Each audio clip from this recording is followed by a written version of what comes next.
hari ini saya akan membicarakan dua hal yang paling utama, gitu ya. Banyak hal yang lain, tapi yang paling utama ini. Yang pertama adalah arti pemuritan. Let us rethink. Mari kita pikirkan ulang gitu. Apa itu pemuritan dan konsep pemuritan sesuai dengan Alkitab. Lalu yang kedua adalah tantangan pemuritan abad 21. Nah, ketika saya membicarakan tentang pemuritan abad 21, itu tidak melulu, tidak hanya berarti digital. Jadi saya akan melihat itu dengan view yang lebih luas sebagai tantangan pemuritan abad 21. Ya, di antaranya memang nanti akan bicarakan tentang digital. Oke, ini outline saya. Mari kita balik ke basic ya, dasar Alkitabiah. Saya yakin sudah hafal dengan ayat ini. Karena itu pergilah dan jadikanlah semua bangsa muridku dan baptiskanlah mereka dalam nama Bapa dan Anak dan Roh Kudus dan ajarlah mereka melakukan segala sesuatu yang telah kuperintahkan kepadamu. Ya, ini saya ambil terjemahan dari TB. Dan di sini penekanannya yang saya akan garis bawahi adalah muridku. Tapi kata muridku dalam bahasa aslinya tuh sebenarnya lebih ke verb gitu ya. Jadi saya akan coba memakai terjemahan AYT. Merupakan satu paket gitu ya. Pergilah, muridkanlah, baptiskanlah, ajarkanlah. Itu satu paket. Jadi tidak bisa dipisah-pisah. Nah, dalam prosesnya mungkin bisa dilakukan oleh orang-orang yang menolong kita secara terpisah.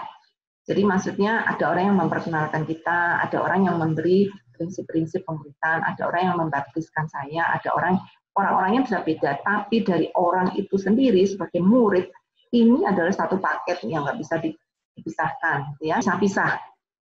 Nah, dalam prosesnya mungkin bisa dilakukan oleh orang-orang yang menolong kita secara terpisah. Jadi maksudnya ada orang yang memperkenalkan kita, ada orang yang memberi prinsip-prinsip pemuritan, ada orang yang membaptiskan saya, ada orang-orangnya bisa beda, tapi dari orang itu sendiri sebagai murid ini adalah satu paket yang nggak bisa dipisahkan, ya. Jadi kata muridkanlah menjadi penekanan kita saat ini. Di dalam kita melakukan pemuritan ini, saya akan simpulkan menjadi kalimat yang mungkin lebih tertata gitu ya. Selain prinsip ini adalah menjadi dasar dari semuanya, dan ini adalah panggilan Kristus untuk kita semuanya, sebenarnya bukan hanya gereja, kita semuanya menjadi murid Dia, ini adalah tugas untuk kita semua gitu ya. Nah, lebih lagi ketika kita adalah kumpulan orang-orang percaya atau tubuh Kristus, maka ini harus dilakukan secara bersama-sama. Sehingga semua orang ikut ambil bagian dan semuanya ikut mengalami ini gitu ya. Nah, gitu. Karena itu saya akan memberikan satu definisi yang mungkin lebih lengkap gitu ya. Apa itu membuat murid Kristus atau memuridkan atau muridkan gitu ya. Saya akan memberi definisi ini berdasarkan prinsip Alkitab yang tadi kita baca. Menolong orang untuk mendengar firman. Jadi membuat murid atau memuridkan itu adalah menolong orang untuk mendengar firman. Nah, menolong ini adalah kata lain dari pergi. Kita harus pergi menolong orang. Mungkin orang yang ada di rumah kita, mungkin ada yang di sekitar kita, atau mungkin orang yang jauh. Tapi yang jelas kita harus pergi dari tempat kita berada untuk pergi ke orang itu untuk memberitakan firman. Nah, lalu orang itu setelah mendengar firman, kita percaya Allah akan bekerja di dalamnya, ya, sehingga orang itu menjadi percaya. Dan ini adalah tindakan Allah, tindakan Roh Kudus bagi orang yang kita muridkan. Ini bukan tindakan kita cuma membawa firman aja ke orang itu, lalu sedangkan percayanya ini Tuhan yang akan menghadirkan di dalam hidup orang itu, ya. Nah, itu adalah kata diwakili oleh kata baptiskanlah. Jadi ketika dia menjadi percaya, maka dia akan dibaptis. Dalam hal ini gereja akan mengambil peran yang sangat jelas membaptiskan orang ini. Tapi ini adalah proses, bukan proses ya, tapi tindakan seketika Allah untuk melahirkan seseorang dan membuat dia percaya dan Tuhan akan pelihara dia sampai selamanya. Nah, Kemudian proses selanjutnya ini, mengikut jalan Kristus. Orang yang sudah percaya ini akan dituntun untuk mengikut jalan Kristus. Kemudian pelan-pelan dia akan bertumbuh secara dewasa, dan setelah dewasa atau di dalam proses kedewasaan atau proses mendewasakan dia ini, Tuhan memberikan misi kepada dia. Nah, ini adalah tindakan ajarkanlah. Bagaimana dia bisa mengikuti jalan Kristus? Ya harus diajar. Nggak bisa dia tiba-tiba setelah percaya langsung dia tahu semuanya tentang prinsip hidup Kristen. Ya nggak bisa, dia harus diajar. Nah, itu proses, bukan tindakan seketika, tapi itu proses. Lalu tindakan bertumbuh juga proses. Itu sebabnya setiap orang berbeda-beda fase pertumbuhannya. Ada yang cepat, ada yang lambat, ya. Ada yang dengan sangat antusias, mungkin dengan kesakitan, tapi tujuan adalah untuk bertumbuh dewasa. Nah, pertumbuhan ini bukan hanya sekedar bertumbuh. Kalau sekedar bertumbuh nanti bisa jadi kanker. Artinya pertumbuhan yang liar. Pertumbuhan ini punya tujuan yang jelas, yaitu menjalankan misi Allah. Karena dia diciptakan oleh Tuhan, ada di dunia ini untuk menjalankan misinya. Jadi membuat murid itu adalah satu rangkaian kegiatan atau tindakan gitu ya, untuk membuat orang itu dari tidak percaya menjadi percaya dan menjadi tahu apa yang harus dilakukan sebagai seorang Kristen dan bagaimana dia terus bertumbuh mentaati panggilan Tuhan yaitu menjalankan misinya. Nah, itu konteksnya di situ ya, penjelasannya saya kira sudah sangat sering saudara dapatkan dari tempat main, tapi saya hanya merefreshkan ulang gitu ya. Nah, karena itu Bapak Ibu, kita sekarang kembali ke diri kita. Kalau memuridkan adalah menolong orang untuk mendengar firman, berarti kita sendiri yang sudah menjadi murid dulu pernah ditolong dong oleh orang lain. Nah, ini yang kadang kita lupa ya. Kita sekarang menjadi murid itu karena dulu ada orang yang menolong saya untuk mendengar firman, sehingga Tuhan membuat saya menjadi orang percaya, dan saya dibaptis, lalu saya bertumbuh di dalam kehidupan Kristen saya. Nah, mari kita pikirkan ulang. Bagaimana saudara menjadi murid Kristus? Siapa yang menolong saudara? Apa yang saudara lakukan? Pengalaman apa yang saudara dapatkan? Nah, kita melihat apa yang dilakukan Tuhan Yesus menjadi teladan kita ya. Dia bertemu dengan orang. Kemudian ada Andreas yang membawa saudaranya Petrus untuk bertemu dengan dia. Lalu Yesus dengan divine appointment bertemu dengan wanita Samaria.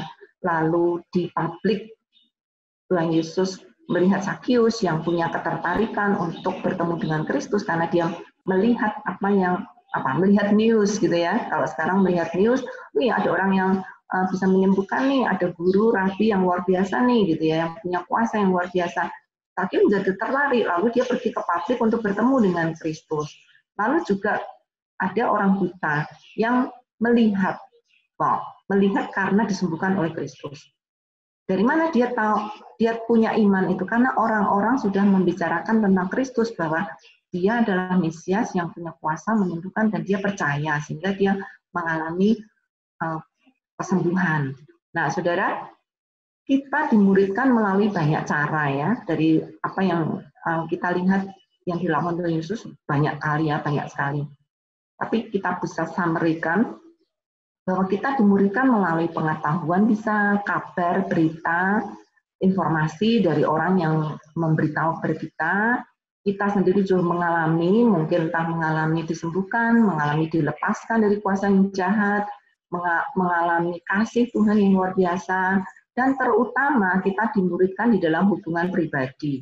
Kalau saudara lihat, semua orang tadi itu punya kesempatan bertemu dengan Kristus. Walaupun dulu bisa dilakukan secara tatap muka ya, ketika Tuhan ada di dunia ini, sekarang pun Tuhan hadir di dalam hidup kita secara pribadi. Mungkin tidak secara tatap muka, tetapi secara pribadi di dalam pekerjaan Roh Kudus kita bertemu dengan Kristus. Ya, nah hubungan pribadi seharusnya menjadi inti dari pemuridan karena memberi dampak yang paling besar.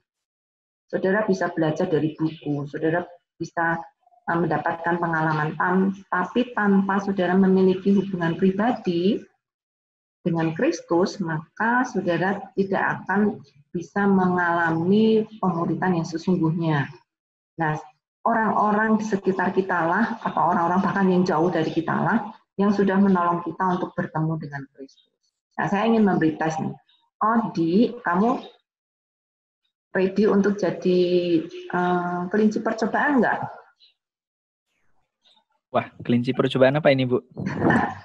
Kan saya nggak bisa dengar suara peserta nih ya, jadi kamu mewakili suara peserta, semuanya di-unmute sama admin, jadi kan hanya kamu yang bisa, gitu ya. Ada 3 tes yang harus kamu jawab ya. Ya. Siap? Siap. Ya, teman-teman atau saudara-saudara yang di rumah yang mengikuti acara ini, silahkan ikut menjawab dalam hati ya. Tidak perlu saudara mengambil, sudah diwakili sama Odi. Oke, yang pertama, ini kamu nggak usah jawab secara cepat, tapi pikirkan, lalu jawab. Ya, pikirkan dengan cepat, lalu jawab. Sebutkan 3 khotbah yang membuat Anda mengenal dan hidup dekat dengan Yesus. 1 detik. Ya, Odi? Ya. Ingat ya? Bisa ingat nggak? Ingat 3 khotbah itu nggak? 2, Bu.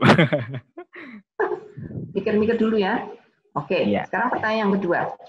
Sebutkan 3 pengalaman yang membuat Anda mengenal dan hidup dekat dengan Yesus. 2 detik, 3 detik. Oke.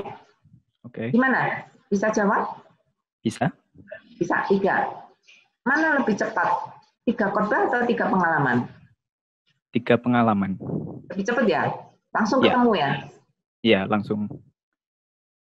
Ya, walaupun pakai mikir, tapi lebih gampang dibandingkan memikirkan 3 khotbah ya?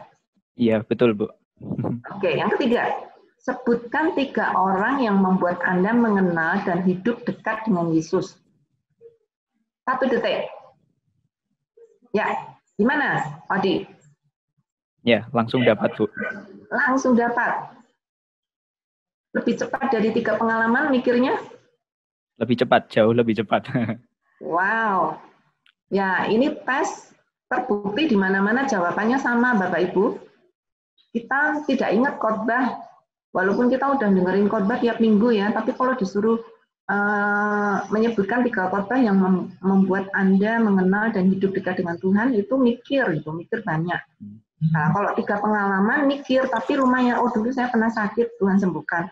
Oh dulu saya pernah putus cinta, waduh saya desperate dan saya mengalami depresi, tapi ada orang-orang yang tapi saya tertolong karena saya berdoa dan orang-orang di sekitar saya dan lain-lain. Tapi menyebutkan 3 orang yang pernah terlibat dalam hidup saya dan menolong saya untuk bertumbuh, itu jauh lebih cepat. Nah, saudara, tes ini membuktikan bahwa relasi itu sangat penting. Orang bisa mendengar khotbah ratusan kali, belum tentu dia akan nyadar bahwa dia itu sedang dimuridkan. Saudara bisa mengalami pengalaman-pengalaman rohani yang luar biasa, tetapi mungkin saudara tidak akan langsung mengalami pertumbuhan rohani. Tetapi ketika ada orang-orang yang membimbing saudara untuk dekat dengan Tuhan, itu terasa sekali. Nah, Bapak Ibu, kita akan masuk lebih dalam ya. Tes itu hanya untuk membuktikan sih bahwa relasi itu bisa memberi dampak yang jauh lebih efektif dan lebih cepat dibandingkan hal-hal yang lain. Nah, ini yang gereja harus ingat ya. Gereja tuh cukup puas gitu dengan khotbah, memberi khotbah pada jemaatnya, dan itu menganggap itu cukup gitu. Enggak gitu, mungkin seratusan kali khotbah belum tentu dia ingat semua khotbah yang dikasih gitu ya. Oke, sekarang lebih dalam kita akan membahas 3 komponen pemuritan. Pertama adalah firman Tuhan, itu udah jelas banget gitu ya.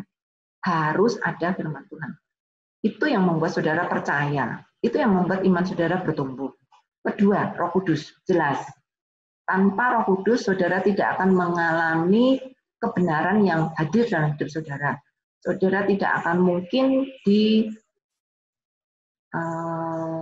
diyakinkan akan dosa saudara. Saudara bertobat juga karena bantuan Roh Kudus. Saudara mau rendah hati untuk mengalami Kristus juga karena Roh Kudus. Ketiga, komunitas orang percaya harus ada. Saudara sebagai orang Kristen itu tidak bisa menjadi murid dalam suasana vakum gitu ya. Harus ada orang-orang di sekitar saudara yang menjadi bantal, supaya ketika saudara jatuh ada yang menolong, ketika saudara butuh pertolongan ada orang-orang di sekitar saudara, ada orang yang memberi teladan dalam hidup saudara. Penting banget. Keempat adalah karunia rohani. Nah ini jarang disinggung terlalu dalam. Padahal ini adalah modal untuk saudara nanti memuridkan orang lain. Karya rohani saudara apa? Tuhan itu tidak mengutus kita tuh tanpa modal. Tuhan tuh sudah kasih modal yang cukup untuk kita semua untuk pergi. Ya. Nah, karunia rohani inilah atau talenta rohani inilah yang Tuhan kasih untuk kita tuh pasti bisa. Kalau kita nggak pernah mikirin karunia rohani yang jelas sepertinya wah itu karena kebetulan, wah itu karena saya pintar. Enggak. Tuhan tuh sudah siapkan kita dengan karunia-karunia rohani untuk kita tuh bisa melakukannya. Kemudian yang kelima adalah fokus kepada Kristus. Nah, ini kadang bisa menjadi sesuatu yang kita lupakan. Kalau kita memuridkan orang lain, jangan membawa orang itu untuk dekat kepada saudara. Nah, itu salah. Tapi membawa orang itu dekat pada Kristus. Seperti kata Paulus ya, be imitator of me as I am of Christ. Artinya, ikutilah teladanku seperti aku mengikuti teladan Kristus. Jadi kalau kamu sudah lihat aku, lihatlah Kristus. Nah, komponen ini tuh sangat penting banget. Kalau enggak, orang dimuridkan akhirnya kagum dengan orang yang memuridkan, lupa kepada Kristusnya, lupa kepada misi utama, lupa kepada tujuan utama kenapa kita harus dimuridkan, yaitu untuk kita dekat dengan Kristus, bukan dekat dengan pembimbing kita, bukan dekat dengan pemimpin kita. Itu hanya menjadi perantara. At the end, saudara harus dekat dengan Kristus. Ya, nah ini komponen penting yang harus kita ingat. Berikutnya adalah konteks pemuritan. Nah, banyak orang menganggap, ini khususnya gereja ya, konteks pemuritan adalah di KTB, di kelompok kecil, di kelompok pemuritan yang dilakukan di gereja.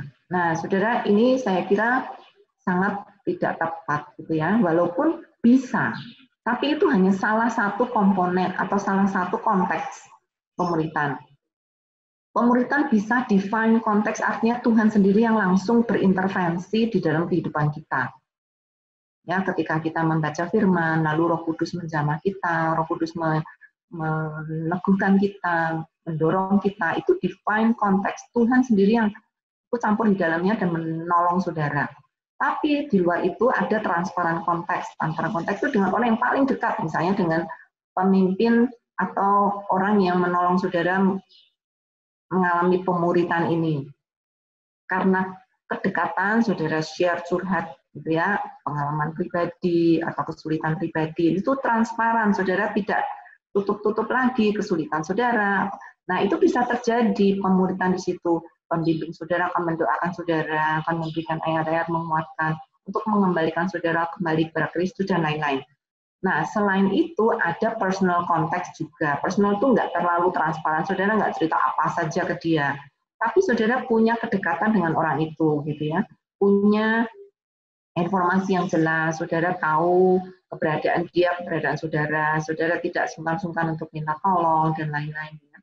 Selain itu, ada juga konteks sosial, orang yang lebih luas lagi, di mana kenal-kenal, tapi tidak terlalu dekat, tapi cukup kenal, entah orang-orang yang suka di saudara WA, untuk kasih informasi, untuk saudara tanyakan, dan lainnya. Dan ada satu lagi konteks, yaitu publik. Misalnya ketika saudara mendengar KKR di kebaktian umum, mendengar seminar, saudara bertemu di sana, saudara merasakan keseharian dengan orang-orang yang hadir. Nah, itu menjadi konteks-konteks kita, ya. Pemuritan tidak hanya terjadi di satu tempat khususnya ya. Banyak orang berpikir bahwa pemuritan tuh harus melakukan PA bersama. Wah, itu salah satu, bukan satu-satunya.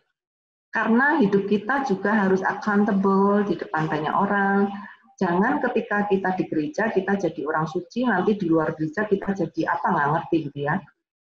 Itu menjadi hidup yang dualisme. Saudara tidak mendapatkan hidup integritas yang jelas.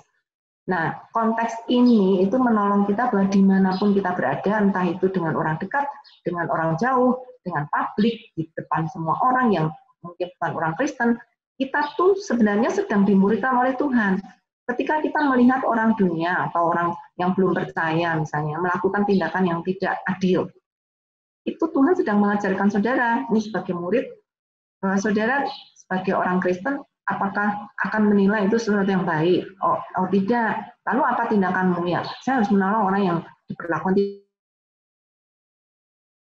tidak adil itu, gitu ya. Nah, itu pemuritan terjadi di mana saja, bukan hanya di kelas, bukan hanya di ruangan, ya. Itu intinya dari hal ini. Nah, saudara, pemuritan adalah target yang bergerak karena pemuritan bukanlah sekedar program. Banyak sekali gereja yang menganggap you harus ikut program pemuritan. Kalau sudah selesai, wah saudara sudah lulus dalam program pemuritan. Belum gitu.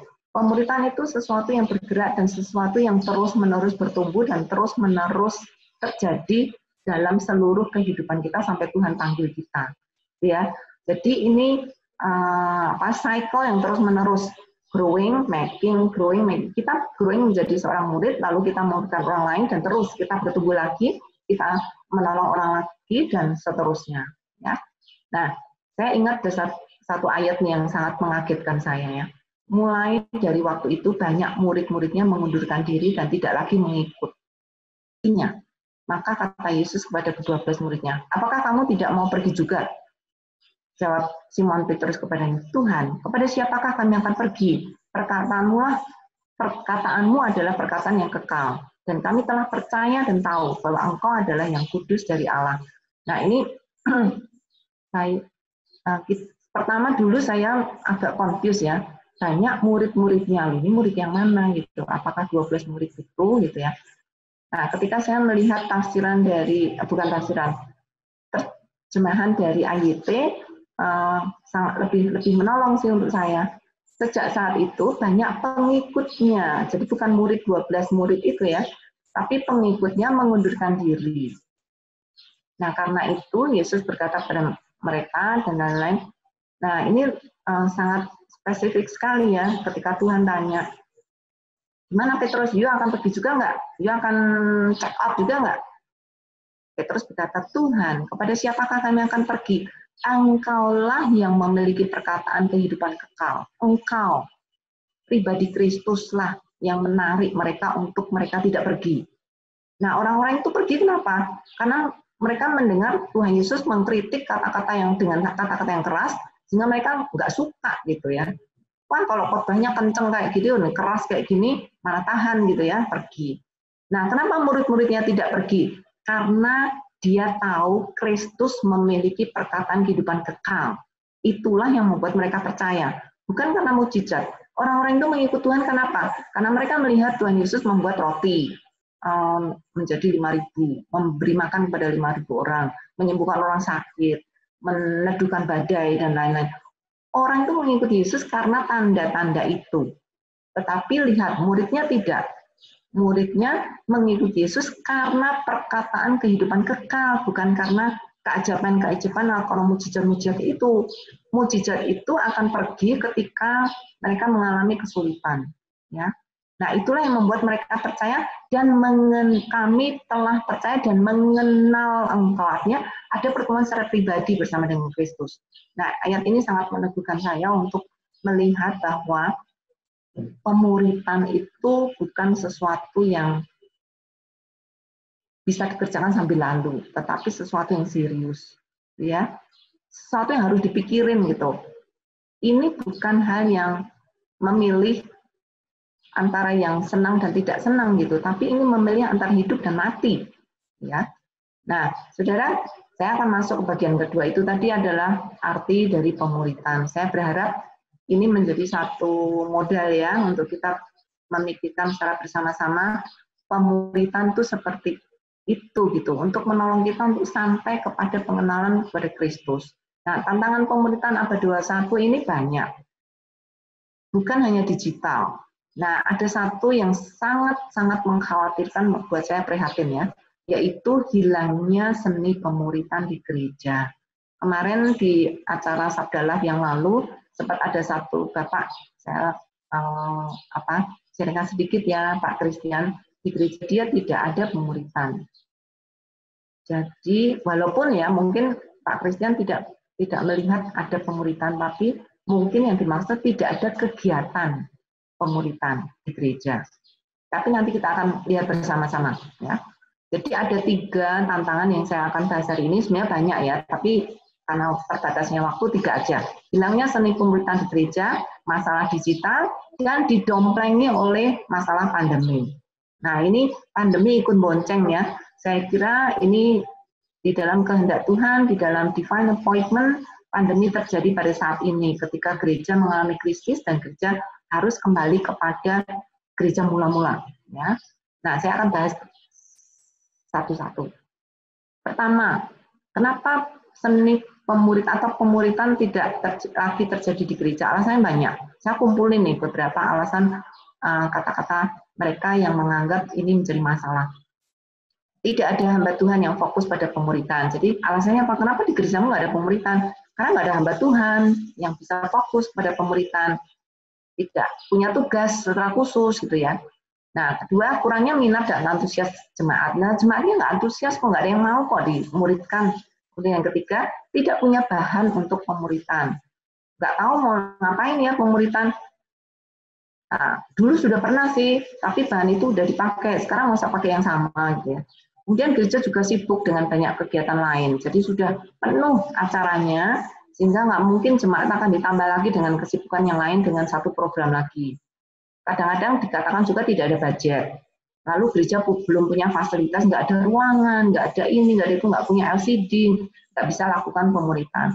Kemudian ada juga yang berpendapat bahwa kegiatan pemuritan adalah kegiatan yang membosankan dan tidak menarik, sehingga tidak diadakan oleh gereja. Nah, apapun alasannya Bapak Ibu, ini bukan alasan yang baik, gitu ya. Ini seharusnya tidak menjadi alasan gereja tidak mengadakan pemuritan.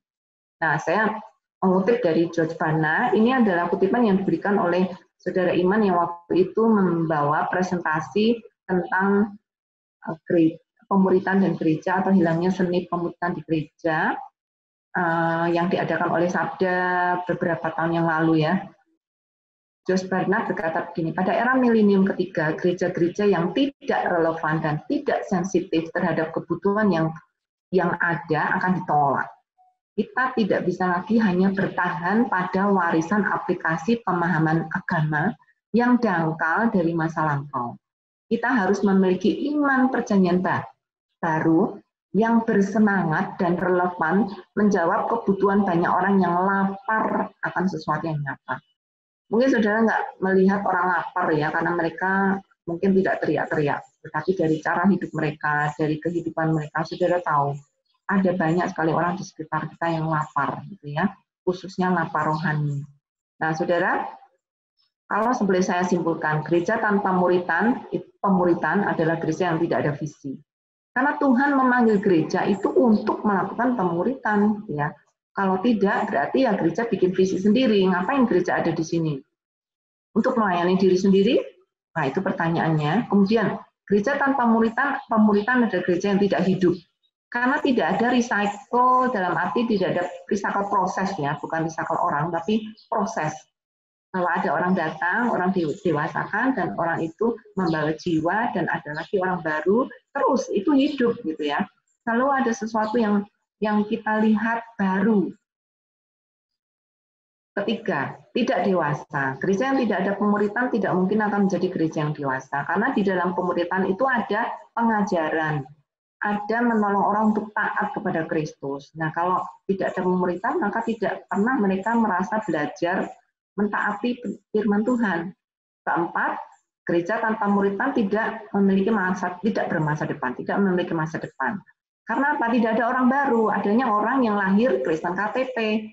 Nah, kalau Kristen KTP ini tidak digarap pun akhirnya menjadi orang Kristen yang hanya datang di gereja secara rutinitas tapi tidak mengalami hidup yang baru.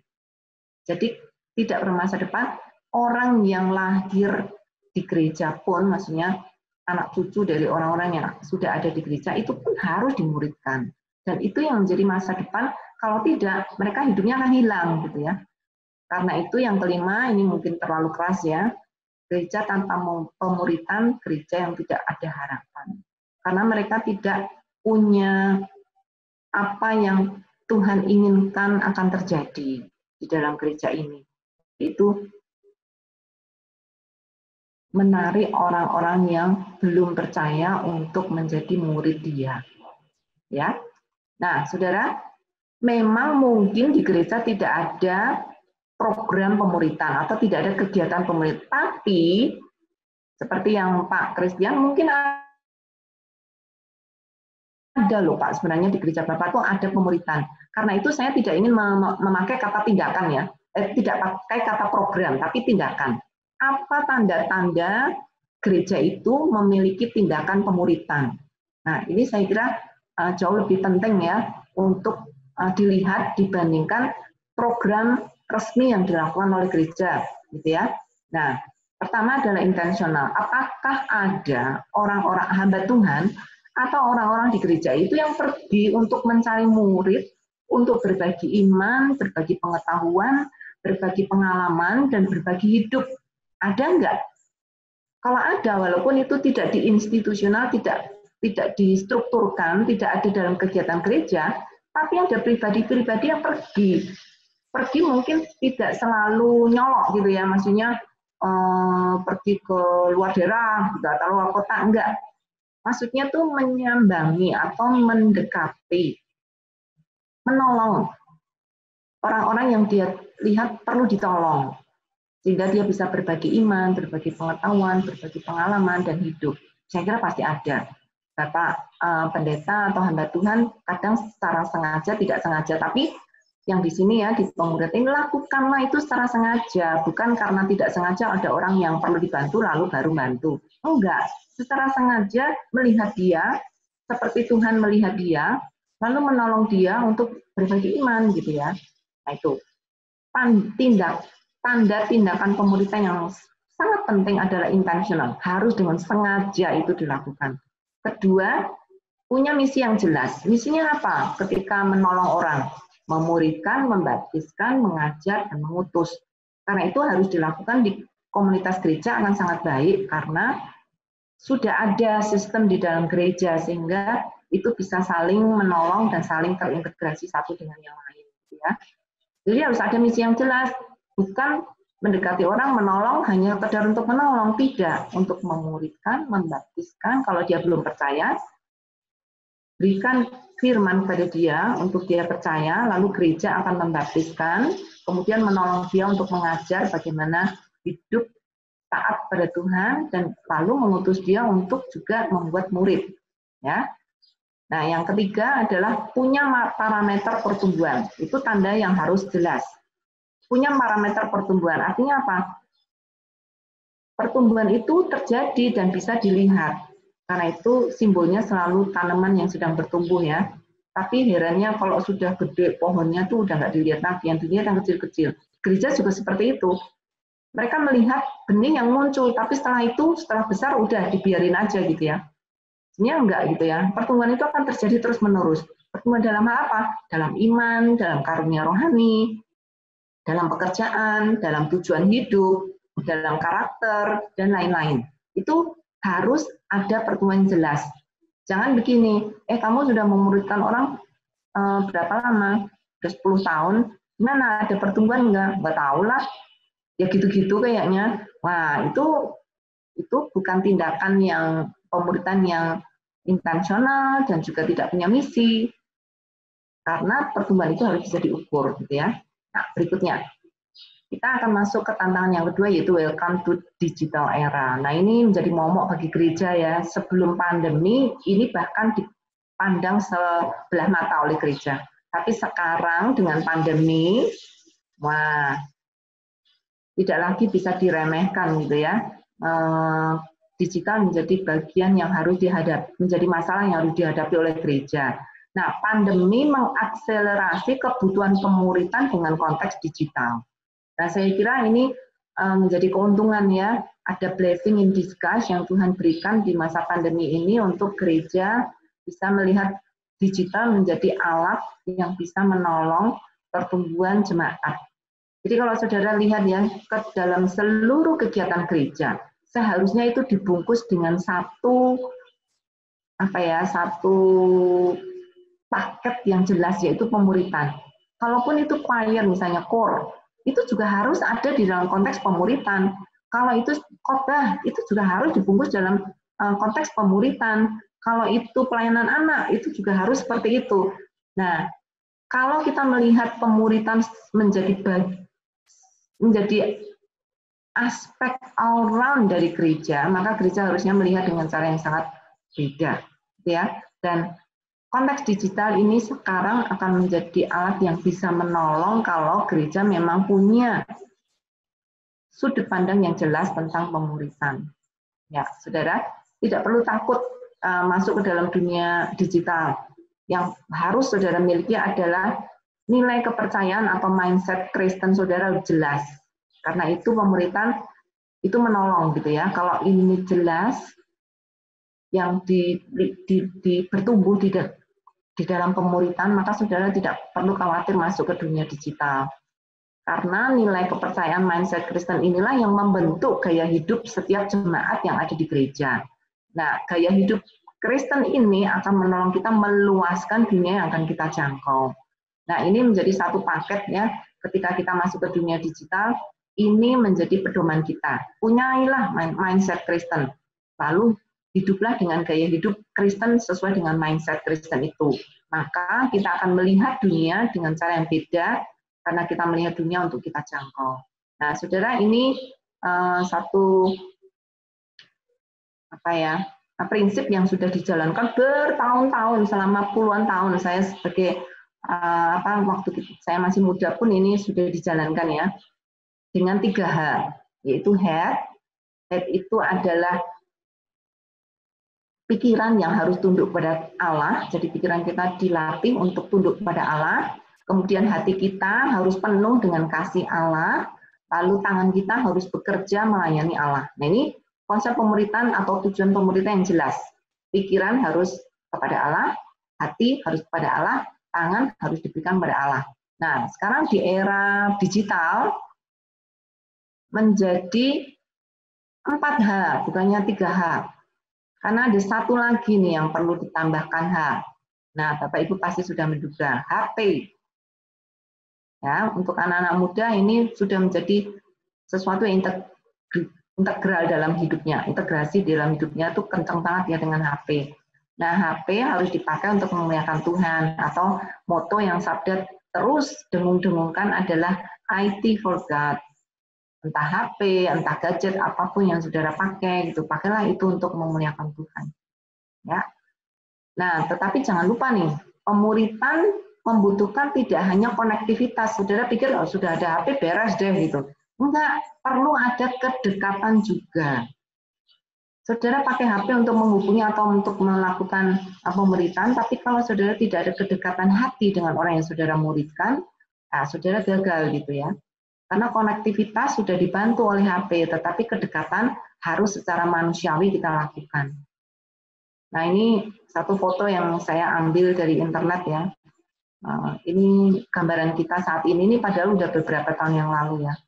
Saya seorang digital native. Saudara ingin tahu lebih banyak tentang digital native, silahkan nanti mengakses bahan-bahan dari Sabda. Yang dia lakukan apa aja? Teks, blog, podcast, dan lain-lain. Hours and hours, berjam-jam mereka habiskan waktu itu di internet atau di screen, ya, di layar. Nah, saudara, bagaimana kita bisa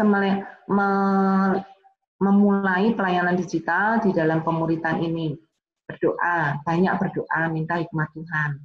Lalu jangan takut berubah. Dalam hal ini tuh gereja terus-menerus nih sedang dibombardir, gitu ya. Mereka sangat takut untuk masuk ke dunia digital, tapi jangan takut karena dunia digital itu sering mengubah banyak hal ya. Nah, lalu belajar semua platform yang ada secepat mungkin. Semua platform sekarang bisa dipakai untuk apa saja, terkhusus untuk pemuritan. Kemudian lakukan kolaborasi, jangan lakukan sendiri. Rendah hati, belajar dari yang sudah berhasil, terkhusus ya, belajar dari anak-anak muda yang ada di gereja. Orang-orang tua, majelis-majelis, hamba Tuhan, jangan takut untuk belajar dari jemaat yang lebih muda. Kemudian ambil risiko dan jangan takut gagal. Kalau saudara mau melibatkan anak-anak muda, saudara harus berani ambil risiko. Dan jangan takut gagal, mereka akan belajar. Ya. Lalu mulai dari yang ada, jangan mulai dari yang nggak ada. Ya, kalau saudara mulai dengan hati yang rindu memuridkan, mulai dari itu. Nggak usah langsung beli fasilitas, langsung membangun ruangan khusus, nggak perlu gitu. Mulai dari yang ada, hati saudara tergerak, lakukan, dekati orang yang saudara ingin muridkan. Kemudian terus meningkatkan kecerdasan Alkitab. Ya, kecerdasan Alkitab kemarin sudah dibahas banyak banget. Juga kecerdasan digital, itu perlu dua-duanya saudara lakukan untuk saudara bisa memulai pemuridan secara digital. Nah, saya tidak akan berbicara banyak tentang digital karena ada slide share dari Pak Yohan Setiawan yang saudara bisa akses karena ada banyak sekali bahan bagus di situ untuk pemuridan secara digital. Silakan akses ya. Kemudian di Sabda juga ada banyak sekali bahan-bahan seperti pemuridan untuk digital native. Apa itu digital native? Silakan saudara akses ke link yang sudah disediakan ini. Lalu ada tantangan era digital terhadap pemuridan, saudara bisa akses juga. Lebih banyak lagi bahan yang ada di Murid 21. Saudara silakan akses murid21.sabda.org. Maka di sana sudah dapat banyak banget bahan terkhusus untuk saudara belajar bagaimana memuridkan secara digital. Karena digital ini gampang-gampang susah, tapi juga masing-masing punya latar belakang yang beda-beda ya. Jadi saudara harus belajar sendiri dan mulai melihat apa yang menjadi kebutuhan gereja saudara. Ini kalimat terakhir dari saya. Mari kita gunakan gadget kita untuk memuridkan bangsa-bangsa bagi kemuliaan Allah. Amin.